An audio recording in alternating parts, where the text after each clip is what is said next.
Dovlecei pane. Wow! Începem prin a face sosul de iaurt.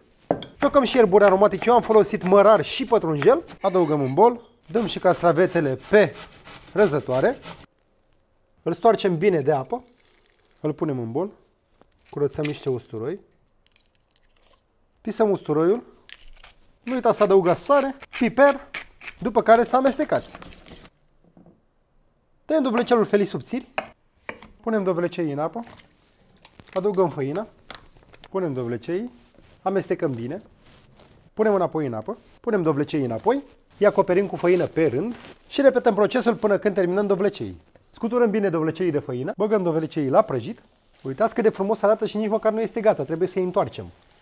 Scoatem dovlecei foarte crocanți la scurs. Punem sos în farfurie. Punem sare și aranjăm o farfurie.